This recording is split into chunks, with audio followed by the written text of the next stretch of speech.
观众朋友大家好，欢迎收看《村民台飞》，我是陈明珍。咱所采比所迄到彰化县嘅仙溪乡，了位迄彰滨工业区啊，100片的地方啦哈。背后呢，因其他烟囱讲，其实係全世界最大嘅受石炭嘅火力發電廠，台中火力發電廠。自從咧彰滨工業區殺下去，韓國台中火力發電廠殺下去以後呢，仙溪鄉咧就現但係農業漁業非常發達嘅細鄉鎮呢，按多年來承受生態嘅環境污染、韓國產業污染等等問題哦。但是伊下又有一新嘅事業廢棄物嘅處理公司，而來到啦台灣嘅氣量就焚化爐啦哈。喺仙溪鄉鄉親講，仙溪鄉係彰化縣土地面積最細嘅一個鄉鎮，假使個新設2隻新嘅焚化爐下去呢，未來其實是有4隻焚化爐，連密度係最高嘅啦哈。其實因為講冇辦法講原來下去嘅。在行業行業總督嘅信用中心孫蘭強，堂經濟部嘅政府代表，韓國彰化縣政府嘅管理單位，甚至係關心呢件事情嘅鄉親，佢哋想法係乜嘅，一強嚟關心。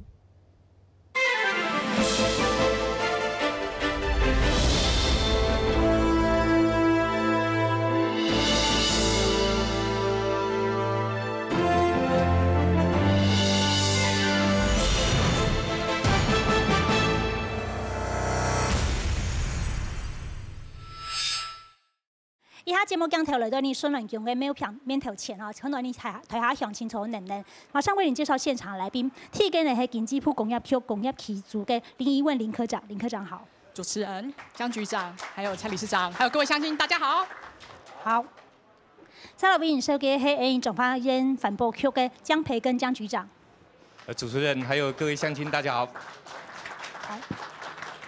再來係彰化縣環境保護聯盟嘅蔡家陽理事長，蔡老師好。好，主持人，各位鄉親，大家午安。好，頭下講到嘅彰濱工業區啦，哈，佢係全台灣最大嘅一隻工業區。其實，在民國60年代嘅時候，有個上山下海的計劃，就是說，當時台灣的整個這個西半部人口已經非常的多了，所以要必須往海邊的海埔新生地去，要往山上離山或高山的地方去，所以有一個上山下海計劃。當時候就已經在規劃彰濱工業區，可是後來遇上第2次石油危機，所以這計劃就暫緩了。因此，一直到1993年，彰濱工業區的管理局才正式成立啟用，是在民國82年的10月份，那面積呢有3643公頃，它其實就是整個海埔新生地哦。那我們看到它有分成3個地區，有線西區、崙尾區跟鹿港區3個區。那今天要深設這個事業廢棄物的這個地方就在線西區這個地方了哈。在今年的7月31號時候，想要在這邊深設這個新建2座焚化爐，這豐裕事業廢棄物公司處理公司，他有來地方上召開說明會。這場說明會呢，是他要送出這個新辦事業這個環境影響說明書之前呢，行政程序上規定他必須要來辦的說明會。但是那場說明會呢，相信有很多的這個聲音提出來，認為說整個從彰濱工業區它這個開始到現在，仙溪鄉已經承載了太多，已經負荷不下了。當時候的鄉親的意見是什麼呢？先跟着新聞鏡頭去了解一下。大家要來推橋來中央政府，控制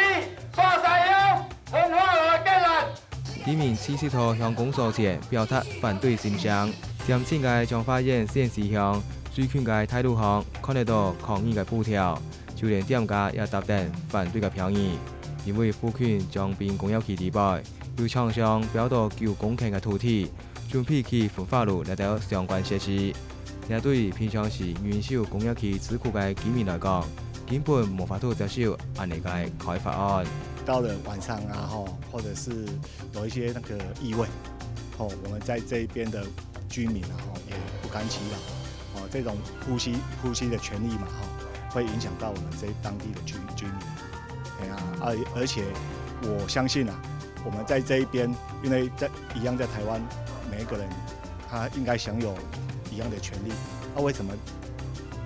那個環保的問題都丟在我們仙溪鄉？開發廠商係表示，台灣目前事業廢棄物處理量能無好，非法污衊得污衊表嘅問題當嚴重。今年配合政府政策，規劃事業廢棄物焚化廠，用先進設備處理事業廢棄物。為什麼政府會推出這塊土地，還有在北部、南部都有一些要做资源回收处理的工厂，目的就是要为我们的台湾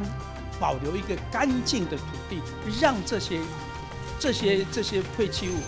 垃圾能够有去处。除了强调配合政策，凸显起工厂嘅目的之外，对于居民设立嘅大学生营养义理，厂商也做出说明。我们长期这6年来都在深港、线溪都有做很完整的戴奥辛的空气中的品质的监测。那根据我们的资料显示，最近3年来的平均值，线溪乡的戴奥辛的空气中的浓度，比彰化市、比台中市都还要低，所以乡亲是不用疑虑，我们未来也会以最严格的标准来做管控。为咗增加管内私营废弃物处理量能，同平面焚化炉排挤处理一般废弃物嘅空间，主管工业区嘅经济部工业局对去年开始陆续释出专门处理私营废弃物嘅环保用地。不过，政策面临居民抗争，预算次第偏废，可能需要国家进一步嘅沟通。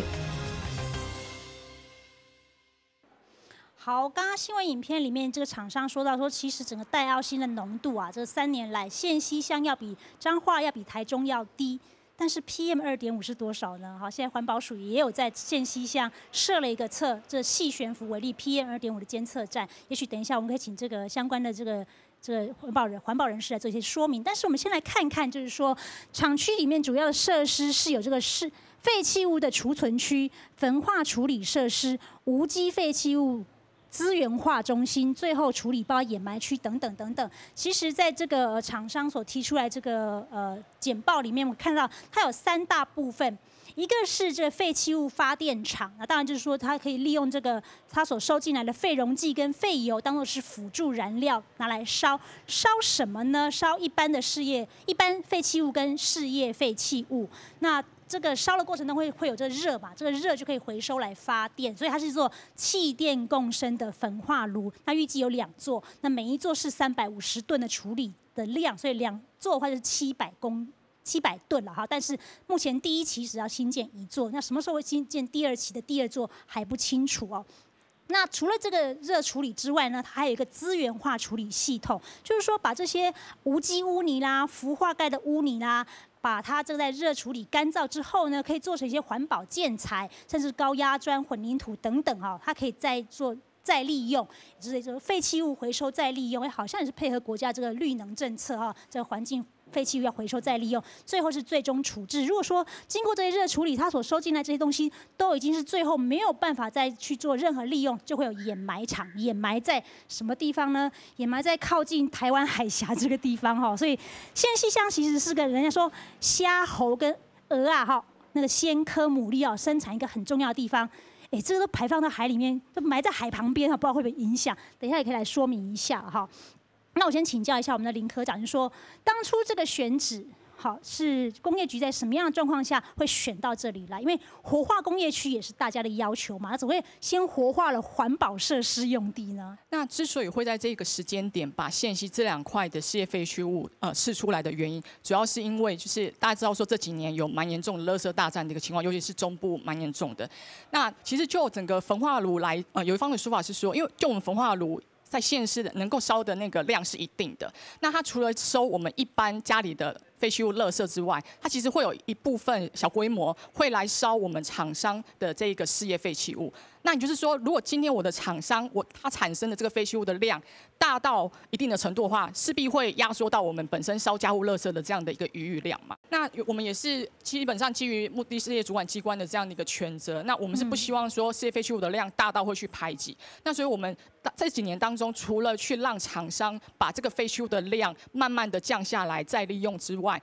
我们也希望是说有一块地能够专门来做这样的一个处理。那这样子，我们把事业废弃物慢慢的把它的那个比例挪到这块地来处理的情况之下，我就有一般的在县市的焚化炉就有更多的量可以来处理家户垃圾了。主要是前2年中彰投地区累积了大概有4万吨家户的废弃物是没有办法处理，就是因为这样的一个状况。所以看到这个问题，我们就对，整治这个问题。对，那我补充一句，因为我们当时在把这2块地放出去的时候，我们其实在这块地的设定没有说只能做焚化炉。这2年，因为其实我们知道彰化的农地污染、农地的违章建筑工厂也很多了，所以很多的酸洗电镀工厂，因为过去这个可能就是没有比较强力执法了，所以这几年呢，因为这个检察官，这个地检署检察官就大力扫荡，所以很多的这个电镀工厂呢，都来到了鹿港这个区块了。第1期本来招商15年都这个做不了的，因为想到这个检察官一开始强力取缔之后，不但第1期额满，第2期也开始要来做好。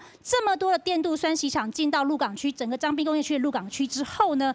彰滨工业区的这个环境含容量是不是又从这边又变小了呢？这个是不是我们环保局也会去关心这件事情呢？彰滨工业区它本身是一个有经过环境评估的一个开发案子，是。那所以在这个尤其近几年来，它空气污染总量的部分呢，它环保署当初有做一个工业局提出来这个环境影响差异分析的时候，已经把这个空气污染的总量的这个排放量由原来的大概缩减了成原来的1/10啦。那所以这个尤其固定污染源这几年呢，尤其到105年已经把固定污染的许可证的审查移拨到地方来。那我们移拨到地方来之后，我们也非常注意这件事情，就是我们核发出去的这个每一个工厂的排放的这个排放系数跟排放量是不可以超过整个彰滨工业区的污染的一个总量。所以不只是做个案审查，也会做全区域总量的一个控管就对了。所以环保局有在这个部分有注意到。是。好。那我想开放我们县西乡的乡亲，不知道我们乡亲对于说这几年来，他们对于这个彰滨工业区设在这里也好，或者说这边很靠近的还有一个台中火力发电厂也好，您觉得说这几年来你们在生活品质上面，在生活或者是作物产业方面受到什么样影响？请举手发言好吗？好，这位大哥。第一点就是讲，咱北边的5期，人讲这个台中火力发电厂，伊逐工咧烧这生煤，所造成的所造成这煤灰飘到我们国内这个这个我们这个县西乡所以阮的每一间的厝表面都蒙上一层灰我们的建筑物，我们的那个种出来的那个植物表面有一层灰这个是事实，吃下去会不会有怎么样？我唔知过来。环保署长嘛，伫遮嘛环保局长。环保局长。那这个去年有一个时阵吹东风的时候，那阮闻到硫酸味，那个时候是晚上的时候偷排废气所以像阵我都打电话和咱彰化县环保局，结果晚上没有人上班，只有替代役接电话，然后就留了我的资料。隔天之后呢，这个你们的人员打电话给我，他说这个某某人这个你昨天有来检举这个事情，那请问你住址在哪里？我又不是工厂，你问我的住址干嘛？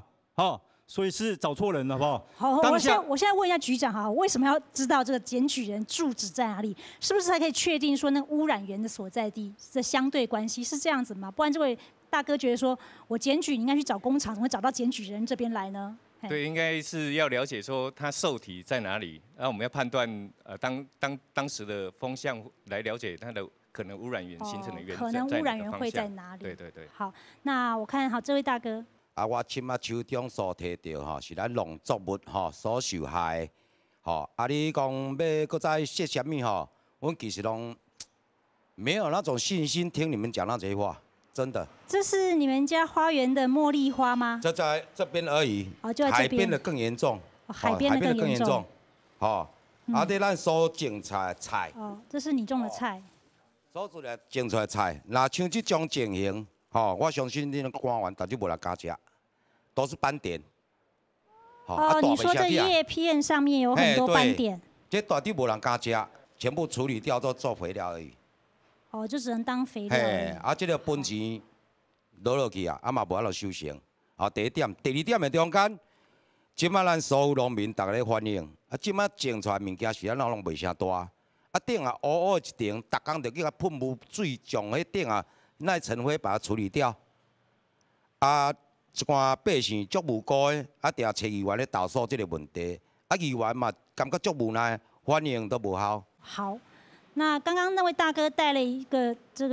这附近的这个茉莉花的叶子，可以看到这叶子上面真的是黑噜噜的了。好，那植物呢，它被沾染这些污染物之后，它也许呼吸这光合作用不好，会死翘翘。那如果这些东西进到人的身体里面，会产生什么样的健康影响？不知道有没有乡亲对于健康疑虑的？好，这位大哥。本来我们的渔获量呢非常的多。甚至沿海的养殖，养鱼也好，养虾、养蚵、养蛤蟆很多。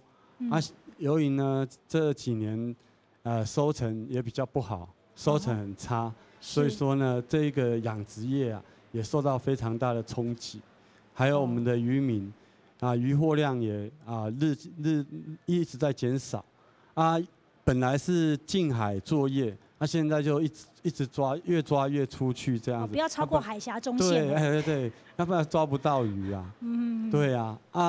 我们县西乡的空气，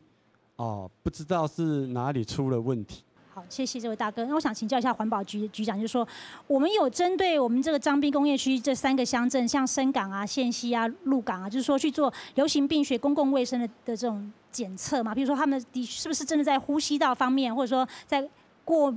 自体免疫力过敏的东西上面，确实是有比较明显的偏高。彰化县政府尤其魏县长上任之后，他就把那个台中火力发电厂的电结晶，他来做那个和县深3个乡镇的这个肺功能的一个筛检。和县深就是和美、县西、深港。对。和县深3个乡镇。他县长认为说，这个回馈金本来就是受污染的一些补偿，那他认为说对居民的健康的流行性的这样一个调查是非常有必要的，所以他就把这些钱全部用在流行病学的调查，像今年做的这个肺功能的筛检，有一个巡回车，那针对我们居民成年或是学童有做特别的一个调查。好，彰滨工业区从民国82年到现在，终于开始做这个流行病学检查。彰化县肺癌发生率将近40年来的趋势，就是说从这个1979年一直到2014年，我们看得到是这个多项式这个红色是女生，蓝色是男生，其实都是一路往上的一个趋势，这是彰化县的趋势。那我们再来看的是县西乡的这个趋势呢，也是一路的往上走。那李武波医师，您提供这个数据要告诉我们什么？我们要注意什么？我提供这2张表呢，最重要的是呼应世界卫生组织的要求。他在3年前，他有提供了说，这个空污是致癌的，尤其是肺癌。这一张呢是最新的资料，2014年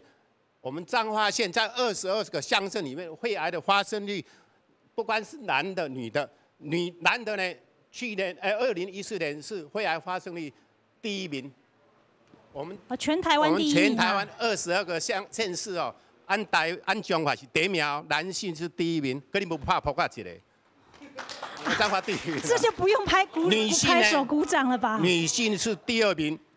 所以从医生的立场来看，我们彰化人已经没有肺部再去滋生肺癌了，都第1名嘛，你还能够要求我们彰化怎么样？世界卫生组织还跟你讲，空污致癌，尤其是肺癌，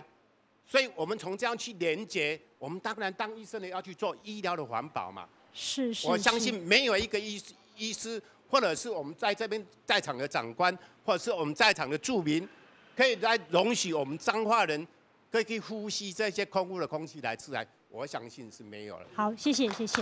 好。那刚刚我们也讲到说，其实这几年来，大家谈到空气的污染或区域的空气的环境品质的这个治理，都讲到一个 PM2.5细悬浮为例的一个指标。我们来看一下说，2015年到2017年，彰化县这个环保署所设的县西测站 PM2.5的这个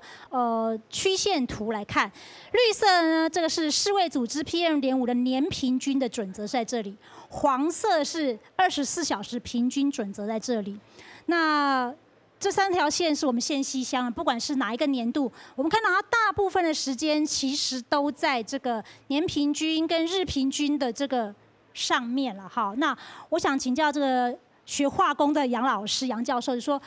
这个告诉我们什么？那我这边是要指出来，就是说我们很多时候事实上在风速低的时候，甚至都到60几。那代表是什么呢？这个环境的含容量，如果要降到短期铺路35，那就要再降1半以上。那如果是以长期的铺路来看，假设是美国现在是用12，不是用15，那你可以想象，我们要再降好多。是，台湾的标准已经相对宽松了，可是我们在相对宽松的这个台湾的标准里面，还是有很多超标的时候。是我们很多时候还要靠北风把我们吹散一些。比如说风强劲一些的时候，我们才有可能会低一点。所以前几天台风来，你们都很开心吗？不是，我最担心的就是说风速低的时候，那就呈现中部扩散条件不好的时候，有时候比高雄那边还要严重。好，谢谢杨教授。那我们来看看，就是这一次要来新办这个事业废弃物焚化炉是丰裕公司了哈。那当然他也听到了或感受到了乡亲的这些疑虑，因此呢，他有说对地方有提出一些承诺。来看一下，第一点呢，优先工业区的事业废弃物来 sell， 就是说彰滨工业区里面厂商的事业废弃物，它会优先处理，所以等于说先不处理彰滨以外的这个事业废弃物。第一点呢，优先处理神港、仙溪跟垃圾，这算地方回馈吗？所以我就先把深港跟仙溪垃圾给烧了，而且某属医疗废弃物。第3点是在敦亲睦邻回馈乡里。第4点是优于法规的排放标准，那资讯完全公开透明。那至于这5项承诺，丰裕公司如何能够做到呢？我们来听听他们的这个公司开发方他们的说法是什么。我们除了资讯公开，随时他们可以进场来集合检核我们的所有的这设备，我们的排放标准。我们的整个内部，我们都资讯完全公开透明，而且随时让他们有权进来我们工厂来检核，我们都可以接受。因为我想，我们做这种资源回收工作的工厂，我们必须要很公开、很透明。我们地方人士很多爱乡爱土的老百姓关心环境的问题，其实一个正面积极的态度。就是你是必须要监督这些再利用业者是不是有没有依法处理，有没有按照法令的规定，他的所有的排放标准是不是符合法令的规定？那这个才是一个正面积极的态度，要监督，而不是一面的排斥，见树不见林，没有看到我们的环境污染的问题，然后排斥它，不接受它。其实最重要的是，你要去监督这些资源再利用业者有没有合法，有没有真的善尽他处理的责任。我想这个才是重点。好，刚刚这个林明如董事长他讲说，其实要监督这些再利用业者是不是真的有合法来做，一味的反对，他觉得好像不是太好。但是我们看一下，目前全台湾焚化炉的分布这样子是有24座，台湾其实一年有1800万吨的所谓的一般事业废弃物，那其中呢有45%是是应该要去做这个热处理的，也就是说将近800吨是要做热处理的。如果要被合法的处理，可是事实上我们只处理了217万公吨，也就是说将近1600万是我们不知道它去了哪里。所以合法的纳管是一个很重要的点。我相信在场的乡亲应该也不会反对说要合法的纳管，但是要合法纳管的前提呢，我想先请我们的蔡家阳蔡老师，您提供这几张空拍图是要告诉我们什么呢？丰裕公司它现在所用的土地是县西西山区的这个环保用地这一块，但是这一块其实是还没有填的，但是它为了要让那个丰裕公司好像先不要收到土地，然后现在彰滨工业管理处呢，从那个轮尾区下面的轮尾区的区块。对，这是挖的哈，这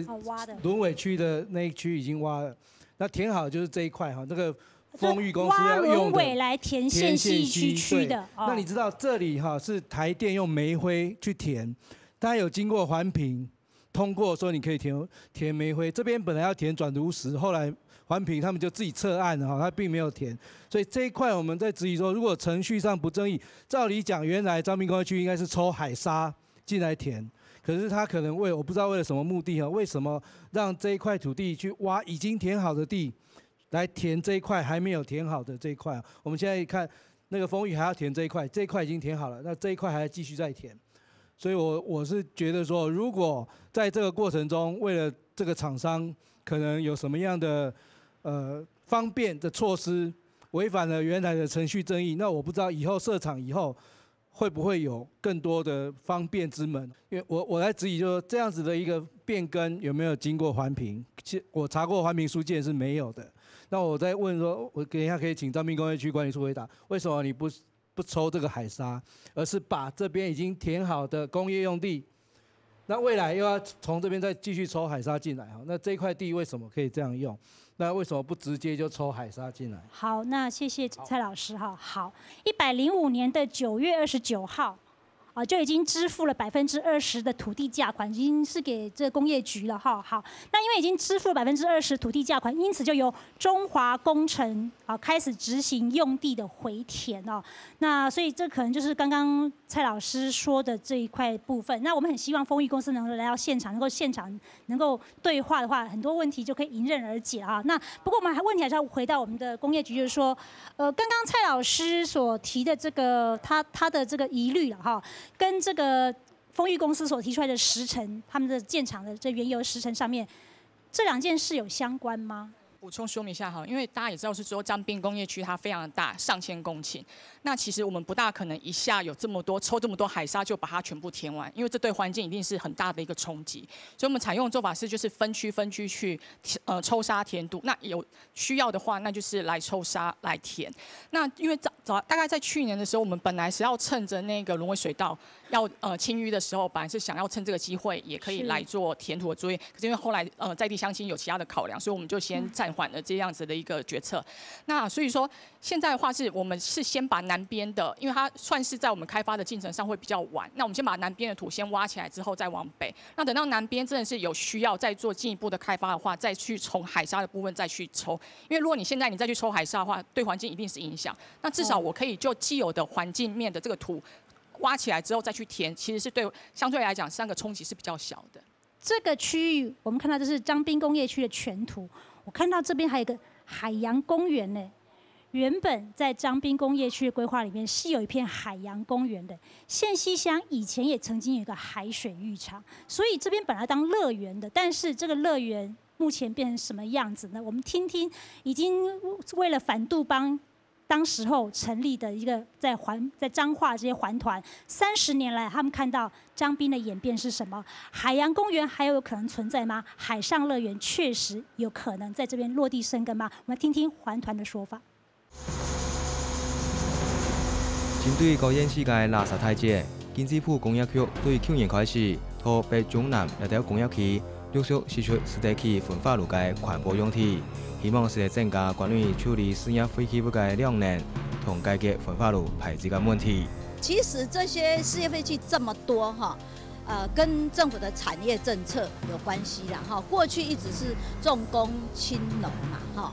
那几十年下来，我想台湾的经济已经起飞到已经相当程度了，现在开始要重视环保了啦哈。工业局释出这些土地来盖这些事业废弃物的焚化炉，我觉得释出土地的动作可能是正确的，但是要做的是焚化炉吗？那我觉得事业废弃物的处理设施应该不能只是就是想到焚化炉，它或许有一些更好的处理技术。那毕竟焚化炉它会制造更多的，就是还是会有一些衍生的废弃物，包括有含戴奥辛的这些飞灰，还有底渣。环保团体认为，虽然政府意识到私营废弃物乌白得、乌白表同排斥到家父垃圾燃烧量两点问题，不过其焚化炉并没根本的解决方法。还要对垃圾的来源来源做完善的规划同检讨。其实我们的生活垃圾当中有将近40%的厨余，这40% 如果把它拿出来的话，那其实这24座焚化炉要处理这些生活垃圾或者是事业废弃物是绰绰有余的。政府应该赶快检讨产业政策，就是从源头去管控。希望增加焚化炉直接顺彩电环保同国家政策之间嘅争论，认为减少垃圾量可能将係正經嘅解決方法。不過，也需要對民眾嘅習慣、業者嘅良心、處理技術嘅提升，甚至整體產業政策嘅檢討力度多方面去調整。也許真的如新聞影片最後的呼籲說，這件事情可能要多線的、多方面同時來進行，單一方面的可能都沒辦法收這比較好的功效哈。那我們看一下，就是說確確實實，我們剛剛講去年1800噸的這個一般事業廢棄物，只有217萬噸是進了所謂的焚化爐，當然它有一些是不需要熱處理的啦，但是也看得出說中間的這個黑數非法棄置的問題。好，因此呢，工業局就釋出了可新建焚化爐的環保用地。去年呢，選了觀音工業區跟彰濱工業區，彰濱工業區有2筆，就是9+6公頃。那這一次豐裕公司呢要用就是這個9公頃的部分。那另外這6公頃好像是台灣鋼聯公司要處理他們的這個廢爐渣的問題嘛，哈，那。豐裕公司好像是台灣鋼聯轉投資的子公司，是不是？所以等於說，豐裕公司或者是台灣鋼聯說，我是很負責任的，一條龍的處理我的自己的所生產出來的事業廢棄物，我應該是標杆模範企業了哈，怎麼會遇到這麼大的這個抗爭呢？好，當然這是廠商的說法，在地鄉親實際感受，我們可以來討論。那今年呢是雲林科技工業區跟台南科技工業區哦，那可以看得到就是說，這個部分釋出來之後，是不是可以稍稍的緩解台灣的這種非法棄置的問題呢？這個林科長，因為其實剛剛有提到，預算裡面有先進有提到是說要做產源的一個管控，這個我們非常的認同。所以其實在這幾年，我們不斷的 push 廠商去做它的一個事業廢棄物再利用的這樣一個比例，那大概這幾年來講都已經超過80%的這樣的一個水準。那你就知道是說，其實超過80%，它是譬如說是 A 廠商的一個廢料可以變成 B 廠商的一個原料，就是最近大家可能都有聽到什麼循環經濟的這樣的一個名詞。那也就是這樣，因為其實你大概80%是已經可以不斷的循環利用下去的情況之下，其實還是會有2成是沒有辦法做處理的，那它只能送到最終的處理廠。那在送到最終處理廠，現在目前的方式的話，就是採掩埋。會不會是有一種可能是說，它在去埋之前，它也許有個選項是說，它可以經過焚化的這樣一個方式，把它的面積縮小。那或者是說，在燒的過程當中，能夠讓垃圾因為高溫，它就是它裡面的細菌會消掉。那這樣面積體積比較小的情況之下，再去埋到最終的處理廠的話，那我那塊最終處理廠的地，它可以能夠吸納的垃圾，相對來講就是比較大了。就是體積變小了，那容量就變大了。對對對，我們也來看一下，就是說到底這個事業廢棄物這非法掩埋的有多嚴重？當然是因為環保署推出了，以前是在公有的這個垃圾場可以來掩埋嘛，哈，等於說當公有的垃圾場不能夠在掩埋事業廢棄物的時候，零掩埋政策由環保署提出來之後呢，全台灣的非法棄置場就飆升了。彰化縣呢有18場這麼多，是全台灣排名第3的了哈。高雄跟台南都是23場，是第1名，再來是屏東縣是20名。好，那我想問一下我們的蔡老師，就說，也因為環保署的零掩埋政策，非法棄置場才會變得這麼樣的多。根源問題，你就是要讓這些廢棄物能夠有好的去處理，而且我要講是我們彰濱工業區裡面並不是沒有事業廢棄物處理廠，像我們有台灣鋼聯就是處理這些鋼的爐渣，日有公司它也準備要在這邊，那我們是應該考慮當地的環境的含容能力，而不是說我們只要釋出一塊土地，然後就又可以容許其他的廢棄物事業處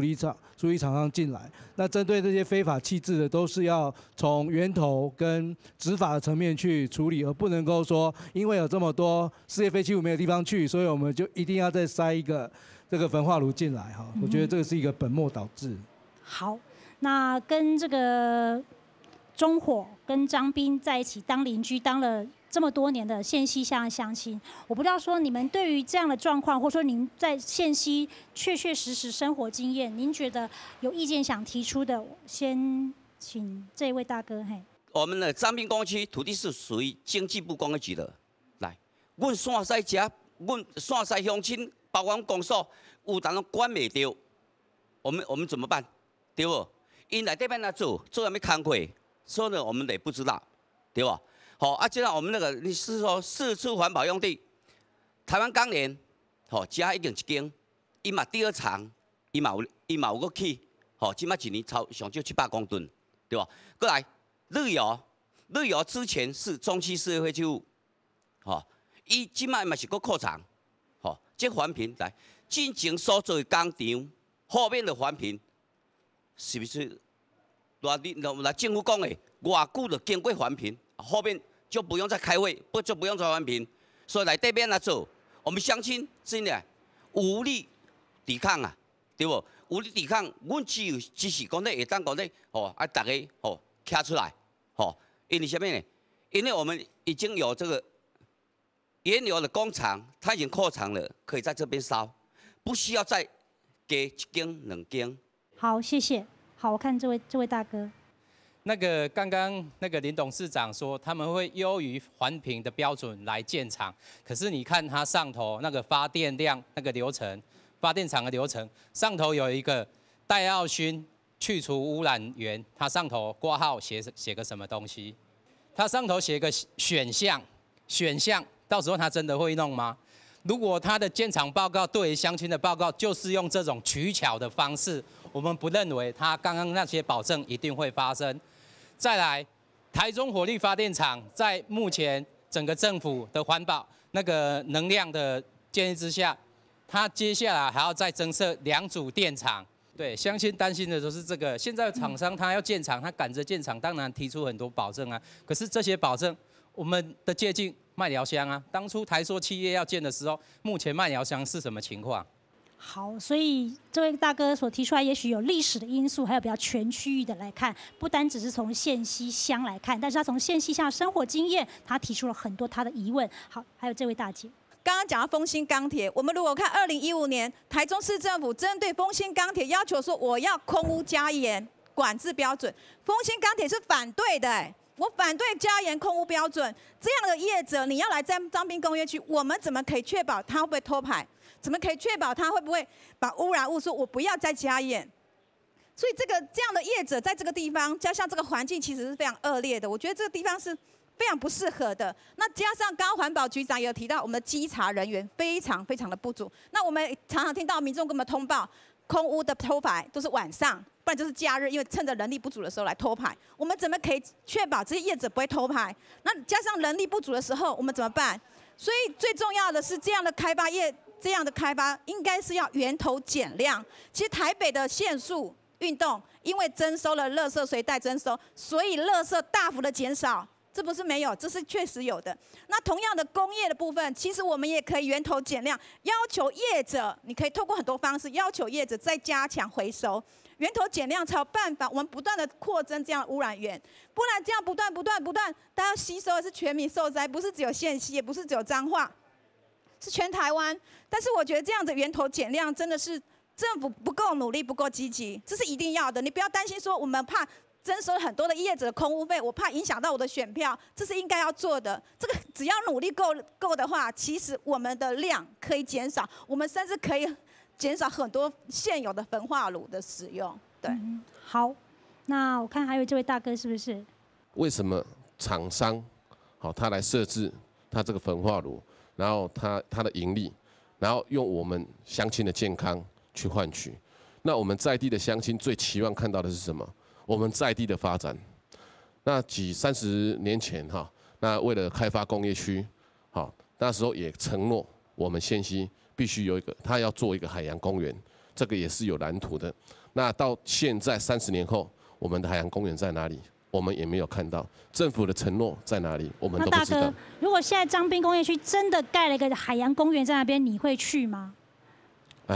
因为这里污染也是很严重。那基于因为我是住在我是土生土长的，是，当然我也是会到那边去关心，是会去。但是至于其他外县市的，或者是会来这边的，所以你是去关心污染，不是去海洋公园玩的。是。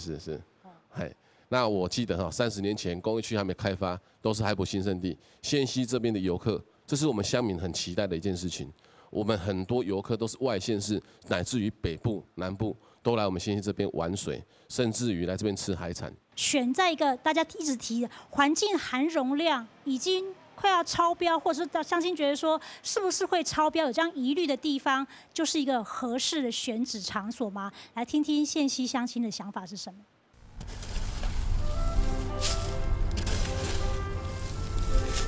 63世嘅县市乡民王宝水用心守护着你港湾嘅土地。早当嘅种稻啊，下当播一个10年啦，旱季落酸啊。做农业生意，王宝水讲看天吃饭。不过自从附近嘅台中火力发电厂还有彰滨工业区陆续启用了后，一片嘅环境开始无穷宽咧。东北季风若来吼，稻啊，就较袂何等啊袂结水起来，搁一点，种农作物嘛是吼，到东尾时天吼，早时你若暗时甲用啊疏水吼，明仔早起来吼，酸啊，甲旱季吼，就有个乌烟屯。王宝水讲，环境嘅改变也促成作物生长受影响，连带个假使自然就比其他蔬菜还较难。阮山西甲咱河米就搁无共啊，伊个切啊就较巴水。啊，阮山西这边吼，较沿海较有跩污染吼，切啊就较袂巴水，较歹，加差足多啊。边啊100斤切啊吼，差几10块，差几100块安尼啊。把它短起来，这样，你看，这鹅啊。强权因为工业区来促成产业受影响界，还有县市沿海嘅乌农，像旭湖几10年嘅电路阿伯感受亲切。较早鹅啊。咧修行哦，修会欢喜会痛啊！你到工业区来歇落去哦，捌甲咧修行，甲本钱咧拼，来即摆蚵都来大袂起来，搁来毛病搁多，即毋知灰暗水落来，关系是安怎？无较早就袂啊。带头工业区巡航唔免盐水，系政策嘅结果。国家追求经济发展嘅同时，面对相关嘅环保问题，希望国家有同理心，为附近乡亲嘅生活权益来想。好，那看完新闻影片来看一下，就是说整个全台湾焚化炉大家都在这个东北角一直到西海岸这样子了哈。那彰化目前看得到这个焚化炉这边是有一个哦，但是现在中区事业废弃物处理中心选在了彰滨工业区。目前是有9+6公顷是要来做开发的哦，所以未来这边就是我们县溪乡亲说，已经有的还要再增加，未来有可能真的深设成功的话，县溪乡就会是一个有4座焚化炉、1座发电厂的一个小乡镇了。它是土地面积最小的，这个环境含容量真的是乡亲非常担心的一个问题哦。他们也很想问说，几10年前在规划彰滨工业区说这个海洋公园。到底有没有可能美梦成真，还是说这个美梦现在已经越来越远了？我们请这位大哥。彰滨工业区在1993年那个彰滨工业区管理中心成立的时候哈，那时候我还在国小是。当时呢，我很高兴呢，在我们课堂上我收到一个电板，是有关于我们彰滨工业区整个规划蓝图的一个电板，非常的漂亮整个绿油油的感觉，不像它是一个会污染的工厂。它号称有什么？刚刚讲的海洋公园然后还有游艇码头，然后呢，还有另外呢，又对外跟我们宣称呢，整个彰滨工业区引进进来的时候呢，会带动我们这里的就业人口，会带动我们这里的人口数的成长。之前号称从原本的县溪乡人口号称要增长到16万，可是20多年过去了，跟各位报告。我们今天我们县溪乡的人口数一样是在16000多那边，完全没有成长。可是我们看到有很多我们县溪乡的污染环境大部分我们这边的肺腺癌、肺癌、呼吸疾病的死亡原因占了真的是全国数1数2的多，这是不可否认的。今天我们不是完全反对整个刚刚彰滨工业区的发展，而是我们今天面对整个西部沿海岸。从台中火力发电厂，在原本日有公司它的废弃物处理焚化炉，今天你又要废弃日油公司又要2期又要增加一个250吨嘛，哈，今天是250吨的事业废弃处理，然后你的风裕公司又要设立2座350吨的事业废弃，各350吨，各350吨哈，加起来是700吨，这样子，请问一下我们工业局的小姐，我们县西乡一天如果它都满载的烧的话，我们一天要承受多少这种空气的污染？以前给我们那么多的蓝图是多么漂亮的，给我们多大的愿景，但是今天我们得不到那个愿景就算了。旧的污染源你没有办法去控制的时候，你为什么要我们再强迫我们要去吞下去说？因为你的环保需要，因为你的废弃事业需要处理，要我们县西乡人，要我们这些村民来去支持你们，去再兴建在这些事业废弃物环保处理厂。好，谢谢。等一下，我们请乡亲，就是我们现在是临时动议时间，都举手发言，我们会请台上来宾一并做回应。好，这位大哥。我也是县西乡民，我们这次反对的是什么？我们实在是拜这次科技之发达，我们才有办法去知道，又有人要来设焚化炉了，哈。如果这次不是因为科技发达，赖这么的方便，老实讲，有几个县西乡民知道有人要来设焚化炉了，很抱歉，我们看不到任何的相关单位来通知我们任何的县西乡民，包括之前的日油，不管是台湾钢铁什么烈联里面的这些公司，他们要盖的任何的一个焚化炉，我们县西乡民有人知道吗？我都不知道哎。所以您觉得资讯公开透明，方便在地乡亲居民可以就近的监督或者是参与这个有效的管理这部分，因为都是盖在我们这边，这个机制其实还没有完全都没有，都是偷偷摸摸的来。那一天日有在那个风裕在那边开，假设我们都不知道的话，搞不好也是2个人、3个人、5个人盖章就过了。谢谢。那我看后面那位大哥好不好？是不是说这个厂商以及我们这个风裕公司呢，来跟我们这个地方来一些民意代表来跟我们来说明你们的事业的如何来处置？那长期以来，我们何县生这个区块受到台电的火力发电厂的烟囱，致使我们彰化县政府，当然我们魏县长用心来跟我们这个3个乡镇来做肺部筛检的一个功能成效。那为什么要来做呢？就刚刚我们的医师有讲到了，长期以来受到肺部的大家的居住的地方以及我们的身体的健康来落实来重视这个问题。那有致使地方上的一些乡亲，是不是说医疗的我们生活环境已经受到威胁了？谢谢我们这位和美乡亲。刚刚我们提到整个这个风裕，他提到就是说他的事业废弃物的这个下面就是能资源回收中心有3大块，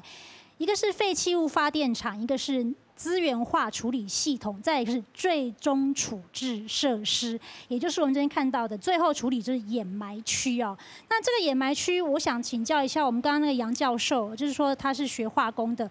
那把这些有毒的这些东西，它最后就是已经完全没有办法去化了，就把它固形化之后，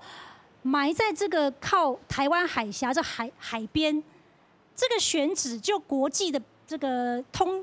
理来看是 OK 的吗？还是说这个选址事实上把它埋在这里边是有风险的？因为我们现在对于这个所谓填海造陆，尤其在我们这种高渗透性的这种沙质海岸湿地上面。填埋这些有毒废弃物，虽然它可能会讲说是安定化了，但是经过5年、10年风化，然后经过这样